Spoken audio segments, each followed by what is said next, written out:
আমাকে যেদিন বিয়ের জন্য দেখতে আসলো আমার শাশুড়ি আর আমার যা আসলো, আমার হাজব্যান্ড আসে নাই। তো আমার শাশুড়ি আমাকে দেখার পরে তার খুবই পছন্দ হয়েছে। আমার বাবাকে আগেই মানে আমার হাজব্যান্ডকে দেখাইছে, ওনাদের বাড়িঘর দেখাইছে, সব কিছু ভালো লাগছে। তারপর আমার বাবা বলছে যে ঠিক আছে আসতে বলো। তো আমার শাশুড়ি আর আমার যা আসছে তারা দেখছে, দেখার পরে আমার শাশুড়ি যখন পছন্দ হয়েছে আমার হাজব্যান্ডকে ফোন দিছে যে আসো, আমাদের তো মেয়ে পছন্দ হয়েছে, তুমি এসে দেখো। তো আমার হাজব্যান্ড জানাইছে যে ঠিক আছে ভাবিকে দেখাও, ভাবির যদি পছন্দ হয় তাইলে আংটি পরাই দিয়ে আসো, সমস্যা নেই, বিয়ের কথা তোমরা কথা বলো।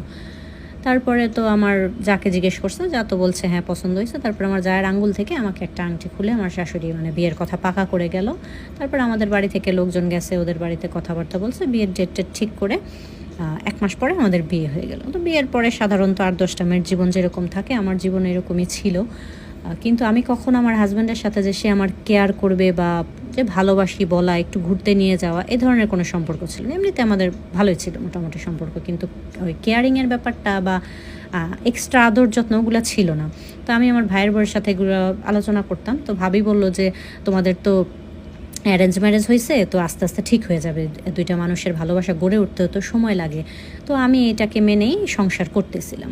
তো বিয়ের 7 মাসের মাথায় আমি কনসিভ করলাম।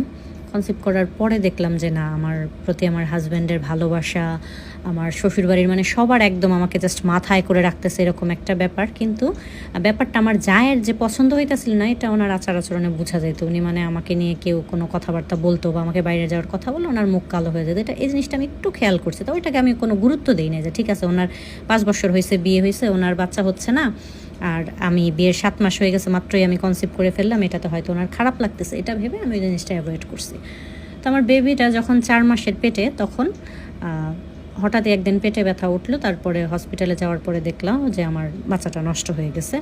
তো অনেক আমার খুবই মানে ক্রিটিক্যাল অবস্থা হয়ে যায়, অনেক ব্লিডিং হয়, প্রচুর হসপিটালে ভর্তি থেকে ব্লাড দিয়ে অনেক চিকিৎসা করাইতে হয়। তো ডাক্তার যখন আমাকে আর কি নিয়ে যাওয়া হয়েছে হসপিটালে, তখন ডাক্তার আমার হাজব্যান্ডকে বলছে যে আপনারা মেডিসিন খেয়ে বাচ্চা নষ্ট করবেন, তারপরে আসবেন এখানে, এরকম আর কি কিছু বলছে। তো আমার হাজব্যান্ড ভাবছে আমি হয়তো মেডিসিন খেয়ে বাচ্চাটা নষ্ট করে ফেলছি, আমি তাড়াতাড়ি বাচ্চা নিতে চাই না। যাই হোক, আমার ট্রিটমেন্ট হওয়ার পরে আমি বাসায় আসলাম।